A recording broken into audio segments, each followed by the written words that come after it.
StarCraft fans! This is Falcon Paladin coming to you with yet another compilation of short games. This is going to be several matches from the WCS Copa Intercontinental Tournament that wrapped up a couple of weeks ago. I figured I'd highlight these because I don't cast games that are shorter than 12 minutes on my channel.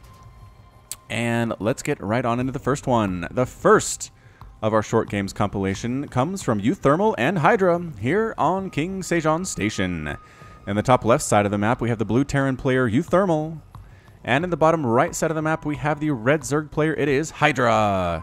And look at this, we've got a lot of SCVs coming out from uThermal. We know what this is, we've seen this before. It is going to be a proxy Rax. Probably a proxy 3 Rax Reaper, although I don't see any gas yet. Don't see any gas, so possibly just a 3 Rax Marine kind of a thing. That could be interesting. Hydra is not scouting whatsoever. He is sending an Overlord out, but that won't get there in any time to give him the information that he needs to tell him what is coming. Because if he saw this, he'd probably go for a pool first. Get some queens out, get some lings out with speed. Maybe some spine crawlers. Spine crawlers would also be good in the situation. So, I mean, again, I don't see any gas whatsoever from uThermal. So I think this is just a straight up 3 Rax Marine push out of uThermal, which can be very, very good, very potent indeed in the hands of somebody who has good micro, and uThermal definitely does. uThermal definitely does. So here we go. Yep, Marine number 1 on the way, and it's just going to get up to a critical mass. Push on in. Hydra, let's see. His pool is about 50% complete, so this could just be straight up death. Death for Hydra here. That's what these short games are. Sometimes you just kind of pull something out of a hat. Paper beats rock, rock beats scissors. And that's what we're seeing here out of uThermal. So either this works or it doesn't, but either way, uThermal either wins or dies. So he's planning on not making this game last very long at all. And Marine count continues to skyrocket here. What is Hydra doing with this pool? That's going to be very important. He gets a queen, fine, and 4 lings, good. 2 queens, all right. I mean, he's going to have 2 queens and 4 lings here when, I want to say, I don't know, how many Marines we're going to have here? 6 or 8? 4 coming in. Early enough. It's not a full, complete all-in. uThermal didn't bring his SCVs with him, but I mean, this is as all-in as you can possibly get. So here we go. 2 lings pop out. Say an SCV. What the? 4 Marines? Run! Run! Abandon the natural base. You can't save it. There are so many Marines already. 5, 6. And they're just going to keep coming out of those barracks. uThermal using SCVs to attack that hatchery as well. I'm not sure that killing the hatchery is enough to win the game, but Hydra's getting a Roach War, and that's his response. Immediately getting some speed as well. Metabolic boost. This queen gets trapped and killed before she can do anything at the natural base. uThermal decides to stop killing the natural and come up to the main base. Hydra has a queen and a handful of lings here. The drones pull off the line as well. Can they do this thing with the SCV shielding the Marines? I don't think there's any way Hydra can come back from this thing unless the roaches manage to pop. And Hydra has a lot of resources for roaches, which he doesn't really because the drones are attacking here as well. Great micro from uThermal. Good surround. Alright, so the Marines are doing some stutter step action here, and they're trying to take out as many of these Marines as they can, but they have an out. The Marines have an out. They're stutter stepping their way back down to this ramp. So many dead things here for Hydra. It is 11 to 8 Harvesters. Hydra's worker count is nothing, and that's it. A GG from Hydra. Hydra's defeated. uThermal is victorious in here in game number 1 of our short game compilation. And holy smokes, that was short. That was 3 minutes. That was 3 minutes. I just grabbed a bunch of these off of LOTV.spawningtool.com. Dang it, music, shut up. And I didn't do them in a particular order or anything, and so I didn't know which one was first, but this is a 3-minute uThermal Hydra match done. Out the door, whoosh. So that's it. uThermal with the proxy Marines. Hydra couldn't quite pull it off. I feel like maybe if he'd gotten us around here, uThermal hadn't been given an out to stutter step his way across this ramp and down the other side, Hydra might have been able to pull it off, but no. Nope, he lost way too many workers. He had none. He had no drones left. He put all of them to defend against this, and it wasn't enough. So uThermal takes the win here in game number 1 of our short games compilation, and let's move into game number 2. Welcome back, StarCraft fans, to Falcon Paladin's short games compilation. This is game 2 between Neeb and Igus on King Sejong Station. Maybe this map is all about cheese.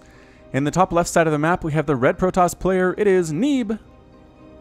And at the bottom right side of the map, we have the blue Terran player. It is Igus. Alright, so Igus is Australian. Neeb happens to be from America. So these guys are about as far apart as they possibly can get on the globe to come to this WCS Copa Intercontinental match.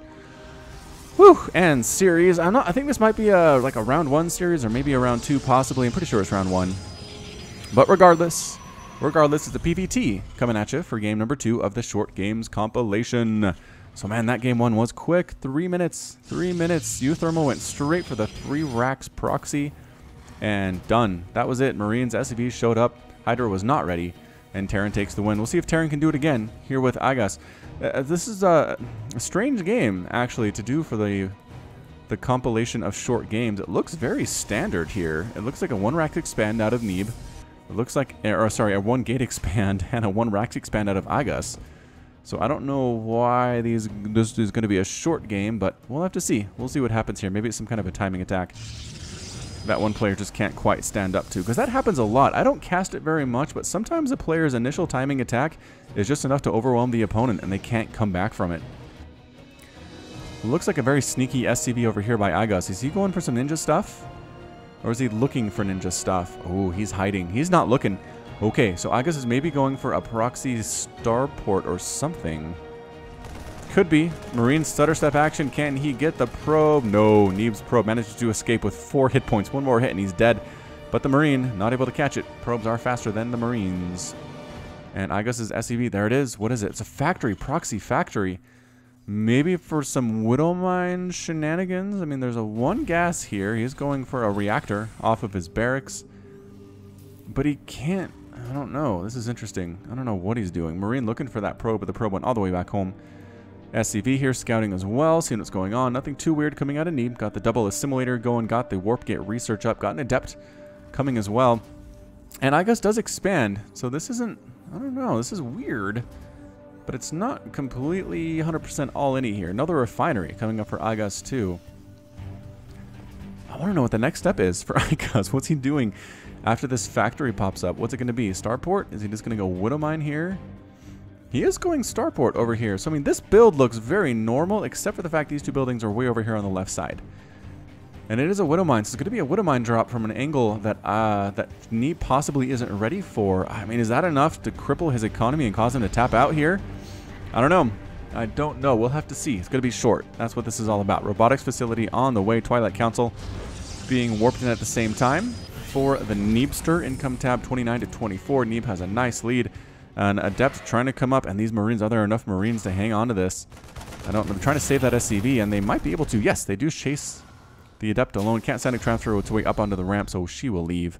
Unfortunately for her, in disgrace. So yeah, 2 Widow Mines and a medevac here. Going to land it probably inside the main. There's not much here for Neeb to defend against this. He doesn't have any pylons near his mineral line.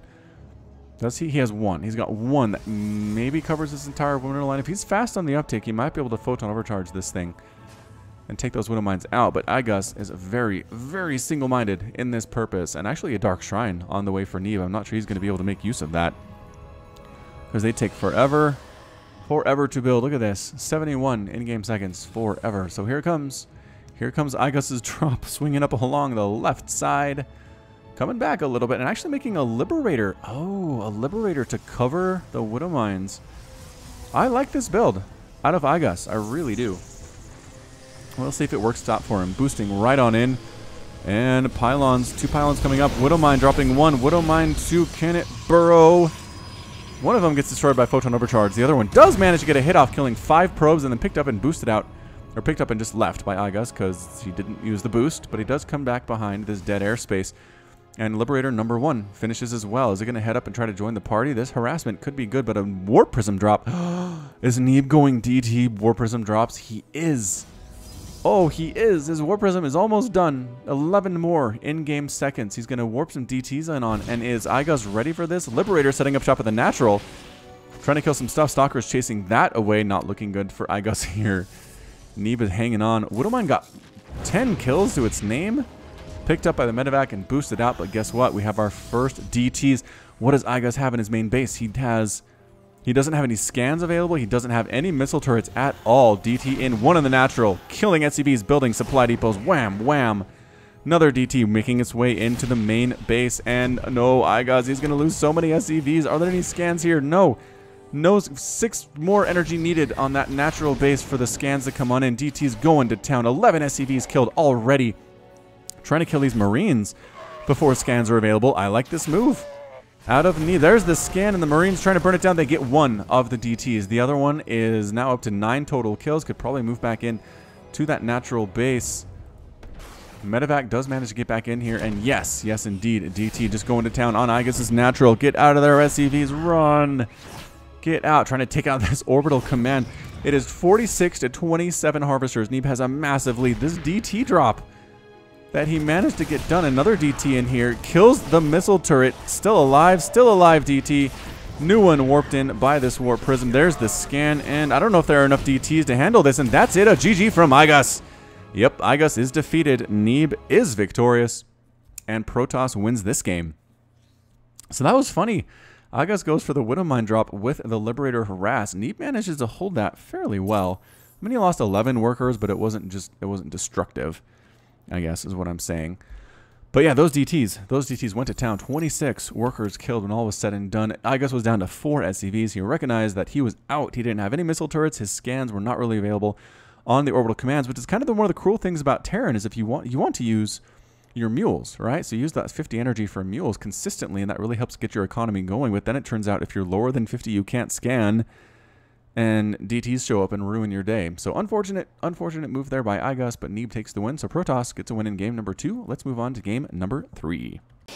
Welcome back, StarCraft fans, to the short games compilation of Falcon Paladin, September 2016. I think this will post in September. If not, then it's October. Game number 3 is between ShoWTimE and Snoot here on Frozen Temple. In the top left side of the map, we have the red Protoss player. It is ShoWTimE. Why did my brain think that was Zerg? And in the bottom right side of the map, we have the blue Zerg player. It is Snoot. All right, so Snoot versus ShoWTimE. Was this our finals? I think this might have been our grand finals from the WCS Akopa Intercontinental. And, yeah, I've cast a lot of games from this already, but this is one of the shorter ones, and so I haven't cast it as part of just a standalone post, and figured I would go ahead and do it here as part of our short games, because hey, everybody likes ShoWTimE, everybody likes Snoot. Should be a fun one there. Hatch first out of Snoot. It looks like ShoWTimE might have tried to block it with a probe, couldn't quite pull it off. They're in that standard position, and the 1 gate expand out of ShoWTimE gateway on the low ground next to this ramp aids in this walling off purpose, which is good because walling off against Zerg is something you always want to do as Protoss. Can't tell you how many times on ladder I played against Protosses that refuse to wall off, and then I just go mass ling and just kind of wreck them. So they got to wall. They have to do it. Sometimes it frustrates me that they wall, but then I realize they have to. Like if they don't, they'll die. So why am I frustrated by that? I don't know. I'm human. Expansion Nexus on the way for ShoWTimE. Gateway finishes, and Cybernetics Core next order of business for the ShoWTimE. Again, this is looking pretty standard. And as I said, sometimes just your first attack kills your opponent straight up.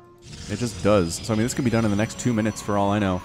It could just be that some lings get inside here and cause a ton of problems for ShoWTimE. We just don't see it a lot because I don't cast the short games on my channel. So we kind of get a bit of a skewed perspective of the meta in StarCraft 2, I think. I mean, it's not too crazy. We don't see, a lot of weird stuff, but the short games matter. Winning a 2-minute game is just as impressive and just as legitimate as winning a 27-minute game. It counts as a win in these tournaments. So, I mean, there are some players who do incorporate short, small builds into their arsenal. We saw uThermal do a build that takes no more than 3 minutes to execute, and either you win or you lose with it. So, I mean, that stuff happens, and we just don't see it a lot. Sometimes we think that every game is a macro game, when that is definitely not the case in Legacy of the Void. So I hope this can help us kind of get a good perspective on what's actually happening out here in LOTV. Because, yeah, this is super standard. Snoot going for 2 queens. Going for metabolic boost, getting a handful of lings to deal with any scouting probes. What the? ShoWTimE's throwing his Cybernetics Core up here at Snoot's third base. Why? That's a second one actually is in. I guess he's trying to block off Snoot's attempt at a third. He has the probe at another location for a third base Snoot might want to go to. He's kind of gambling here, and the Adept comes in. Is he going to finish this second Cybernetics Core? I don't think he will. ShoWTimE, yeah, he finishes the second Cyber Core. So basically he's saying, if you try to send lings out to kill this, I have an Adept to at least harass them. I don't know that I can necessarily kill them.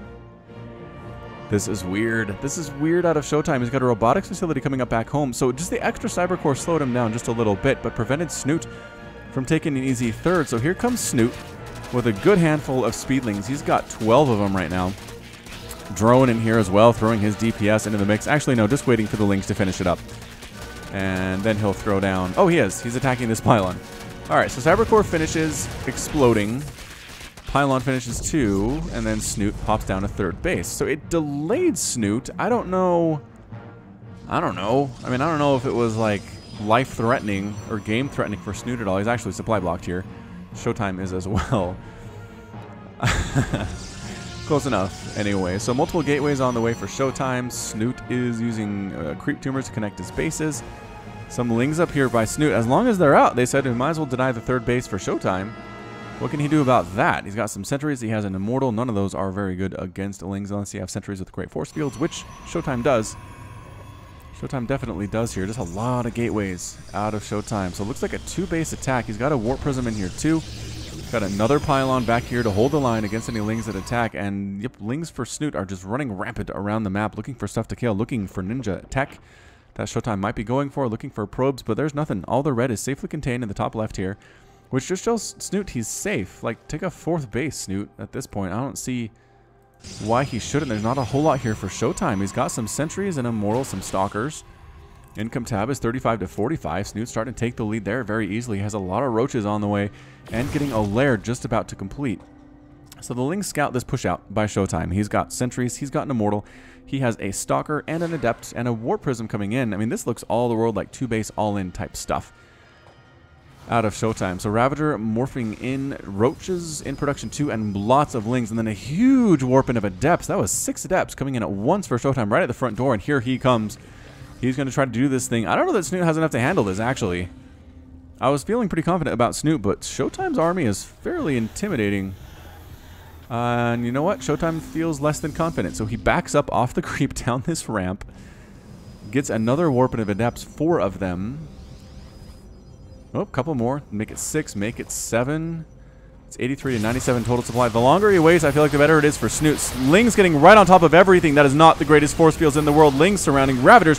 Throwing down corrosive biles, killing the sentries as well. Queen's getting their DPS mixed in.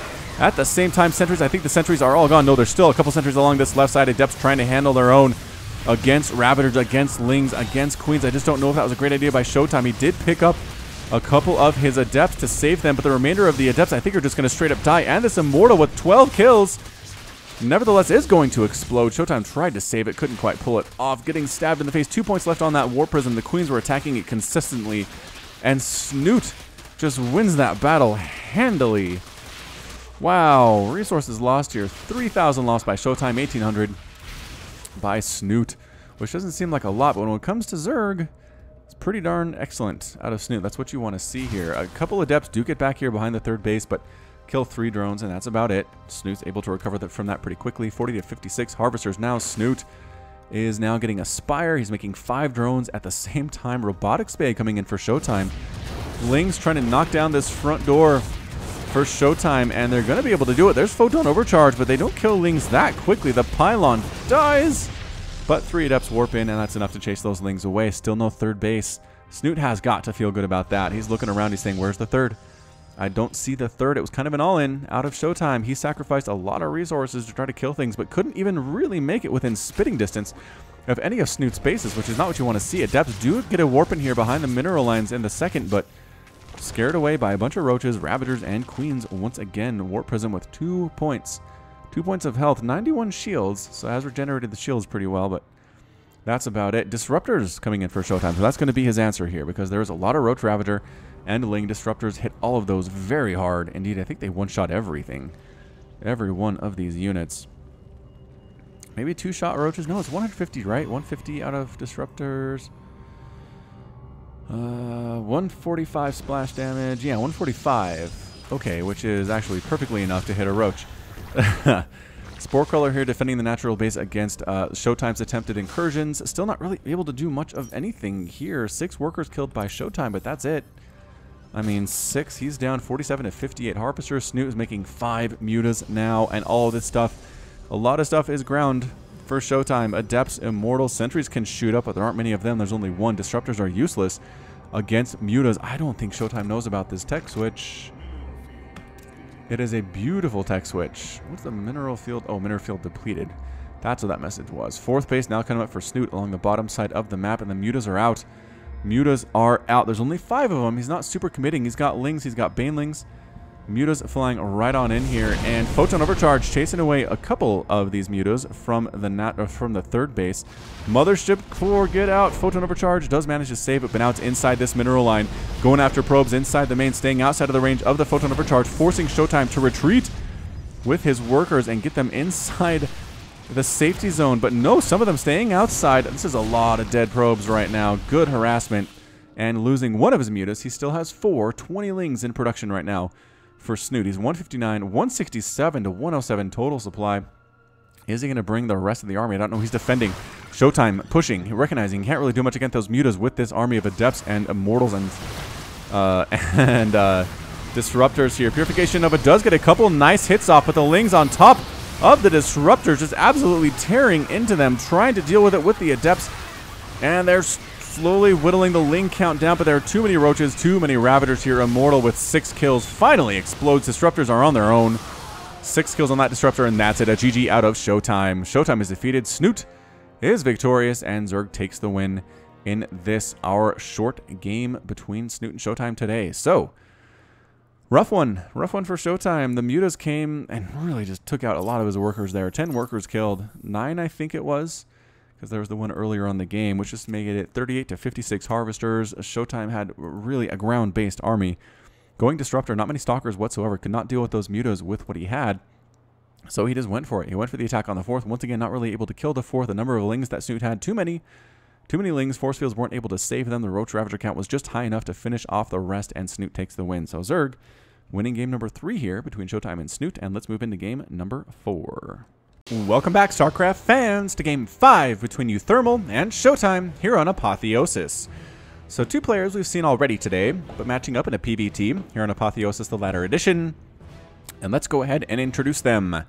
In the bottom right side of the map, we have the red Protoss player. It is ShoWTimE. And at the top left side of the map, we have the blue Terran player. It is uThermal. So here we go, PvT. Again, we will see how and what makes this game short. Now, that previous one might have caught you a bit by surprise, because it wasn't just the first attack out of ShoWTimE that won him the game. I mean, ShoWTimE tried to get in there. Snoot rebuffed it. Tried to come again. Snoot rebuffed it. The Mutas weakened ShoWTimE, going again for another attack, and Snoot able to hold it once more. So again, that's kind of what Zerg's been in StarCraft 2, is just how many times can they hold, right? How many times can they hold off what your opponent is doing and deny bases? They don't really have the ability most of the time to just march right through the defenses of your base and take you out. Unless you're also a Zerg, in which case it's actually not that hard. Anyway, here we are with uThermal. And is this game number 5 or game number 4? I think this might be game number 4. Such a liar. Such a liar. I can't count. It's hard for me to keep track of this stuff live when I don't have something visually reminding me. Looks like Baguette left the game from OGTS VVSC. OGTV StarCraft? Heard of these guys before. Heard of them. Anyway, ShoWTimE going for a 1-gate expand. The 1 gate is complete. The expansion is complete. Cybernetic core coming up as well. The important thing is that uThermal is going... uThermal... Oh, okay. So uThermal is going for a Rax Factory Ninja here, or a proxy, closer to ShoWTimE's base along this left side. At a place that doesn't often get scouted or expanded to for a long time, so I like this location out of uThermal. Meanwhile, ShoWTimE scouting with the probe says something is up. I don't see any barracks at all anywhere. No engineering bays. No expansion command centers. Something is going on. I need to find it. I need to be prepared for it now. That's why he's getting a Zealot. He would not normally get a Zealot in this situation. He'd go for an Adept, but he can't wait going for a quick Mothership Core. He can afford to wait for that normally, but not this time. This time, that is not what he is doing. So, over here in Terran Proxy Land, we have the factory finishing up and the Starport. So, it's a 1-1-1 build. It is the Destiny Cloud Fist, going for a Tech Lab, going for a Reactor on the Barracks, sorry, Tech Lab on the Factory, and a Starport coming out here too. So I don't know, I mean, double gas for uThermal and just walling off back home, so Adepts can't get in. Probe does manage to scout it, so ShoWTimE saw exactly what is going up. They're going on, throwing down 2 pylons here. Oh, ShoWTimE's response, throwing down 2 pylons, but there are 3 Marines out. I think that's enough to take these pylons out before they construct. A Zealot going to try to chase the Marines away. One of the pylons canceled, the other one's still alive. Mothership Core here. Zealot, Stalker, ShoWTimE taking the pressure to uThermal. Beautiful play. Photon Overcharge available. And can he overcharge it if necessary? The Mothership Core will do this. There's a tank that pops out of the factory here. Photon Overcharge is chasing everything away. ShoWTimE focusing on the add-ons. Trying to take out this reactor and does take it out. Almost takes it out. Zealot walking up to the tank. Tank really getting rid of that pylon very quickly. But both add-ons are gone. Cannot double pump Marines anymore. The factory can no longer make... Wait, does that mean you can finish the one tank you have and not make another one? I didn't know that. If you kill an add-on, it will finish constructing whatever you're using the add-on for. But uThermal pushing in with his Marines, with his tanks. The tank is a nice thing to have here. Probes forced to come off the line as well. Throwing up a bunker at the front is uThermal. What is going on? Photon Overcharge getting rid of that SCV, building the bunker and canceling the bunker. uThermal not allowed to finish that one. Tank, great move here out of uThermal, basically making Photon Overcharge useless at this point. Another tank here for uThermal. ShoWTimE getting one base all in, and I don't know what's going to go well for him. uThermal has free reign on the natural base for ShoWTimE. That Nexus is absolutely going to fall. ShoWTimE is making adepts. He's making more pylons. He's trying to save this probe and get it back inside. The man does manage to get it with 5 hit points after getting splashed by a tank, but army supply is 25 to 16. uThermal marching right up that ramp with confidence with his Marines. Some adepts trying to get in here and cause some trouble. Maybe take out the tanks. They canceled the transfer. They canceled the transfer. ShoWTimE not feeling confident about that one, but tanks are splashing all of his pylons, or they would if he had... There we go. Medevac providing vision over the air. A Liberator shows up, adding insult to injury here. I don't know if it's even necessary, but that hurts. That hurts. A Cyclone getting mixed in as well for uThermal. We haven't seen much Cyclone action. Picked up and put to the front of the line here, trying to get rid of those Stalker. Stalker forced to retreating, canceling this lock-on ability. Tanks just slowly whittling away at ShoWTimE's buildings here. The Psionic Transfer by the Adepts getting back here to the buildings of uThermal, the Ninja Proxy stuff. So they'll be able to kill stuff as it comes out, except for the fact there's a Liberator popping in. And uThermal is creeping ever so close to ShoWTimE's base. Cyclone using the lock-on to kill Adepts, getting one of them. Tank getting some shots off here too. Is it enough for one tank to beat 3 Adepts? I don't know. Bunker on the high ground for uThermal. If ShoWTimE can break this, he might be able to win this game. It is 22 to 28 Harvester. ShoWTimE has more workers here, but no, the Liberator going to fly right in. Just do a scout, slowly sieging forward. uThermal is being very patient right now. Cyclone getting rid of the Adept does take it down.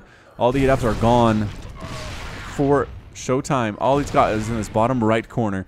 There's a lot of Adepts. There's a bunch of Stalkers here for ShoWTimE. Can he get in there? Adepts shading in. No shading out. Once again, he wants to use Adepts to try to shut down uThermal's production.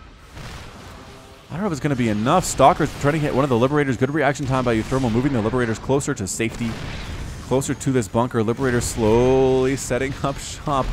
Adepts trying to kill these SCVs that are over here repairing things. Cyclone running for its life. The Adepts managed to kill it. Can they? No, but it's running. Marines moving right on in here. Photon Overcharge able to force them back, staying just out of the range, getting rid of this Assimilator. Assimilator gonna fall. Yes, it is going to fall here. Tank with 2 kills. Where's that other tank? Did we lose one of them? Nope, there it is. 12 kills on that tank. Adept still doing stuff. Still trying to make this thing happen. Still trying to work it for ShoWTimE. This is close, ladies and gentlemen, but I just feel like uThermal has too much stuff inside of ShoWTimE's main base and not anything to defend against it. Although he does have a bunch of Adepts, a bunch of Stalkers, and some sentries here. ShoWTimE's going for it. He's pushing and moving right on in. Probes sacrificing their own lives. Adepts coming from the backside, trying to get rid of a missile turret. I'm not sure what that's all about, but that's it. A GG.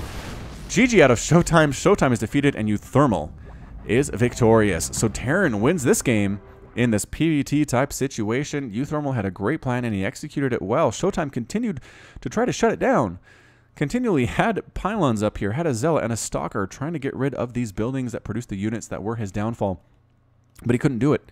He couldn't make it happen in the end. Resources lost. 4,200 resources lost for ShoWTimE and only 1,100 out of uThermal. Woo. Woo. So just slow, steady patience displayed by uThermal. A 7-minute, 1-base all-in push.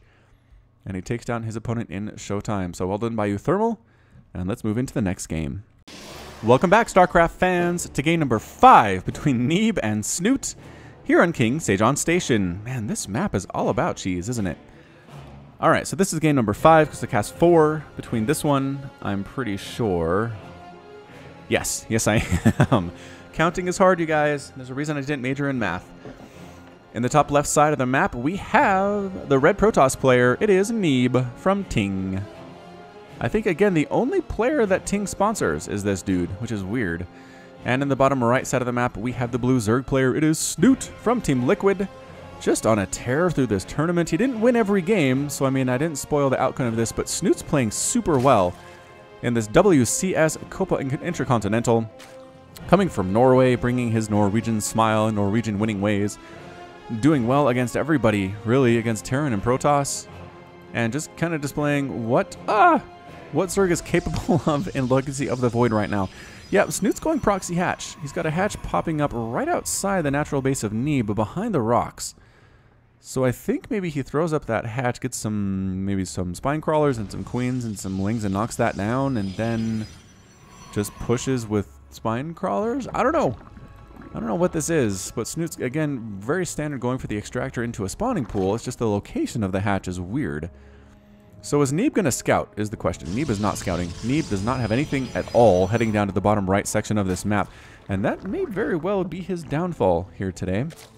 Drones heading out for Snoot to join up with their home away from home, the hatchery on the far side of the map. That gross 3D portrait of a hatchery when it's morphing. It's like wet and slimy and there's horns on it and... ugh, disgusting things. Drones still moving out. I think it's going to be spine crawlers. I don't know what else it can be. The thing is that Neeb's building placement doesn't really allow him to see this debris getting knocked down either. So before he knows it, this debris is going to be gone and he's going to be in trouble. Okay, can you see it now that the... He can see the debris with the Nexus. So he's going to notice if it starts getting hit. But I'm not sure he'll be able to do anything about it in time. Overlord scouting in for Snoot, seeing there's really no surprise out of Neeb at all.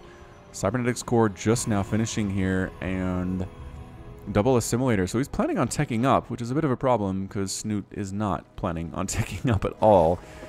Those 3 drones don't mean a whole... I mean, they don't seem like a whole lot, but they represent a ton. A ton for Snoot. And got 4 lings knocking down the debris right now. Spinecrawler 1 finished. Stab. Spinecrawler 2 finished. Stab. Spinecrawler 3 finished. Stab. Creep tumor down. Queen here as well. Debris falling very quickly as Spinecrawlers do extra damage versus Armored. 30 damage versus 25. Neeb. Is he just retreating right now? No, he was long distance mining is what he was doing. And the Adept shows up and says, why is there creep in my natural? What is happening here? Bad things are happening here, Neeb. Another creep tumor being thrown down on this high ground. Lings are here, and it is basically a cannon rush out of Snoot. Holy shimoli. Lings trying desperately to knock down that pylon, but Photon Overcharge chasing them away. Spinecrawlers, however, given enough time to finish, and that is such a huge problem. Spinecrawlers going after the Nexus, all 3 of them going after this Nexus here. Do the Lings have speed? The Lings even have speed. Cannons on the way, but I'm pretty sure Spinecrawlers outrange cannons. Range of 7. I think cannons have a range of 6. So that is not good at all. Just planting right on the high ground. There is creep inside Neeb's main base. Oh, bad things indeed. Lings trying to knock down this pylon that's powering these cannons. Can Neeb hold right here? Spinecrawler's getting rid of the pylon, and yes! Depowering one of the cannons, but 2 of them are still hitting here. The range doesn't really matter because they're right on top of each other, but Lings taking out another cannon. Another one dying very quickly. None of the Spinecrawlers have died whatsoever. This might be it. This might be it for Neeb. The Spinecrawlers going to town, forcing a cancel on one of those cannons. Robotics facility not going to be able to finish either with 2 Spinecrawlers hitting it. There's the cancel. Lings still alive. Taking out another pylon that is actually in range of that Spinecrawler, believe it or not. Income tab is 22 to 17. Neeb still has a lead, but he's losing all of his stuff right now. All of his stuff is covered in creep at the natural. Creep spread continuing here for Snoot, just moving up closer and closer to the Nexus. This is a weird, crazy Spinecrawler rush by Snoot, but I love it. I absolutely love it here. Cannons are trying to come up. That's not going to happen. There's a cannon in the mineral line. Does manage to chase these Lings away, but Spinecrawler's in range of your Nexus. Mothership Core doesn't have enough DPS to take this out. It does not. Throwing up another gateway pile. A probe gets destroyed by the Spinecrawlers. Lings going to town on this Nexus that is goop covered. Blorp, it explodes. Forge might die as well. Not just bringing Lings. Just bringing Lings in. Really getting the surround on that cannon. that's in that mineral line, because that cannon is the only thing keeping these lings alive, I think. Cannon slowly getting whittled down. Can the lings get it? They get it. They get it, but too few lings here remain, do I think? Hold on. Yes, the lings do get cleaned up, but that's it. A GG out of Neeb. Neeb is defeated, and Snoot victorious with the Spine Crawler Rush. Spine Crawler Rush in game number 5 here. How crazy is that? Absolutely insane out of Snoot. So, I mean, that was fun. That was fun to watch, wasn't it? I think it was fun. I mean, maybe if you're not Zerg, you didn't enjoy it as much as I did, because I do main Zerg. Please forgive me. But you don't see that a lot. I don't think I've seen a Spine Crawler Rush in, I mean, months, years, maybe, in Legacy of the Void. So, fantastic stuff out of Snoot. Just one-based it. One-based it, broke down those rocks. His 3 Spine Crawlers did all the work, and he was finally forced to tap out. So let's move in to game number 6, the next one up. Welcome back, StarCraft fans, to Falcon Paladin's Short Games Compilation 2016. And this is another game between Agas and Neeb, this time on Frozen Temple. Man, 3 maps featured here. Huh, only 3 among the 6. Anyway, in the bottom right side of the map, we have the red Protoss player. It is Neeb. And in the top left side of the map, we have the blue Terran player. It is Agas. All right, so again, a rematch between these 2 players. In the first game, actually, was it Agas versus Neeb we did already, or was it Agas versus Hydra? No, that was uThermal. Okay, yeah. Oh, Agas versus Neeb was the one where Agas went for Widowmine drop Liberator, and Neeb went for DT Warp Prism drop. And Neeb won that one. Okay. Okay, so can Agas get his revenge against the hated Protoss that he is going against? And I only say hated because you kind of have to hate the player you're playing against to win. I don't know if that's true. I don't know if that's true. I really don't. So is Agas going to go for the Reaper Expand? Ooh, we haven't seen a single Reaper in this whole thing, but I guess it's because the Reaper Expand is really for more macro style builds, and all the Terrans we've seen have been going for more one-basey harassment type stuff. So I don't know. He does have some gas, which is wonderful.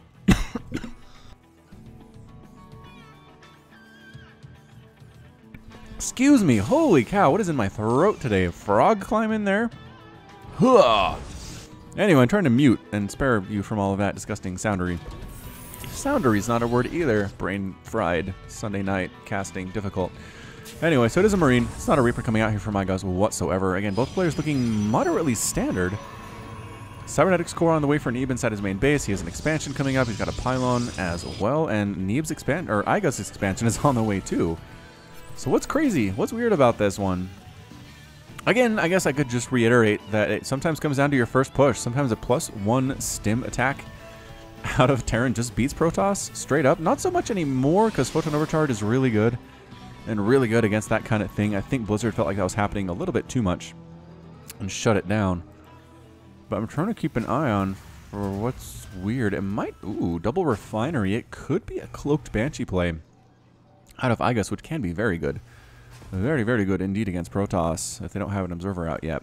And sometimes they don't. Sometimes they don't go for that robotics facility for quite a while. So Neeb is sending out his Adept using that Psionic Transfer ability, which is fast. Can I see how fast that Shade is? We looked at that before. So 3.5 move speed out of the Adept. Shade is a lot faster. I mean, I can't see what the speed is, unfortunately, but a lot faster here. And actually a Stargate on the way for Neeb. Oh. Oh, could be an Oracle opener out of our Protoss player. Closing the door against the Adept immediately. Can the Adept kill these Marines? Gonna try to do it. I guess 3 shots to kill a Marine. Getting some shots off here. Losing the 1. Wow, he lost an arm. Lost an arm for sure here. Marines trying to take out this Adept. SCVs trying to absorb damage as well. Can they get her? No. Photon or Psionic Transfer getting her out of there with 1 single kill, but has weakened these Marines. 2 of them, anyway. Definitely weakened. It's definitely an Oracle out of Neeb and some drop action possibly out of Agas with a tank and some Marines. And just nothing to indicate it's a crazy play out of Agas, but this Oracle is just has some damage potential here. So it is being chrono boost out, and it is outside of the range where Agas would normally scan that base. Has not scanned at all though, playing totally blind. Totally blind against Neeb. I guess seeing the Adept tells you something. More Adepts here, 3 of them. Oracle coming out. I think maybe this is going to be an Adept at the front Oracle at the back, kind of a play, but tank, beautiful move out of Igus. Tanks do so well against Adepts. And here we go. Oracle sneaking inside this main base. Can Igus see it in time and react? He immediately pulls all of his workers. Woo! Great pull here. 2 kills. Moving them hurts. You lose a lot of mining time, but... Oh, no. No. Don't stop. He stopped. Why did he stop? 7, 8, 9, 10. Cyclone showed up a little bit too late to chase away the Oracle. Got 10 kills there. A push by Igus at the front, recognizing he's in trouble economically. 28 to 44 Harvesters now. Neeb has that definite lead. He's going Adept. He's got a Phoenix as well. Adept's scouting out, seeing what Igus is doing, canceling the Psionic Transfer. Going for a third is Neeb. He's not worried about this at all. Holy smokes. All right, so here comes Igus. Pushing in with his tank, getting some splash. No, does not get any splash on at all. The Adepts, getting lifted is the tank. Cyclone here as well, trying to get rid of that thing. No, Igus taps out. Igus is defeated. And Neeb is victorious here in our final game of the Falcon Paladin Short Games compilation. Wow. Darn music. That was interesting. I don't know if Igus should have tapped out there. Can I back up a little bit? Oh, right, because that was happening. So, all right, so here's the situation. Got a Cyclone trying to kill the Phoenix that has lifted the tank. I guess all the Marines are dead. Aren't all the Marines dead? Yeah, all the Marines here are dead. And the Cyclone can't take out the Phoenix because there are Adepts coming right for it. And yeah, I mean, down 30 to 48 Harvesters. Neeb has basically a 20 worker lead and a third base coming up too. That's the thing. Neeb had enough confidence to pull up a third while he was being attacked by Igus. That just speaks loads about what he was feeling there. So, all right, fair enough. Igus does manage to tap out there. Neeb takes the win, so Protoss gets the final win in the Short Games compilation this time around, and that's it from me. So this has been Falcon Paladin with yet another daily Legacy of the Void upload, a little bit different from usual today. Go ahead and hit that like button, hit the subscribe if you like what you saw and what you heard today. Leave a comment too if you like what you saw. If this is something that you're not a huge fan of, let me know. If you like it a lot, let me know. If there are things I can change, let me know as well. But, yeah, you can also find me on Twitter and Facebook and Patreon, all at /Falcon Paladin. And until next time, as always, thank you so much for watching, and you take care of yourself. Thanks again to my patrons, 19 Day, Nicholas Cheek, Sean Govin, Nick Riley, Josh Cornelius, Jin, Pedro Botsardis, Robert Farmer, KN, Keith Garlow, Matt Meermans, Hekon Marcus, Christopher, Alex Coffey, Ben Raboin, Alexandros Konardis, Michael Wellen, Plaid, Complex, Clayton Knight, Ian Westbrook, Michael McIntosh, Jan Kodera, Bo Brissett, Kale Anderson, Pushpak Eledu, Trevor Smith, Men Haidayan, Rajiv Bhatt, Bakberti, and Sikopatara. All right. Thank you so much again. Link at the top right, and goodbye.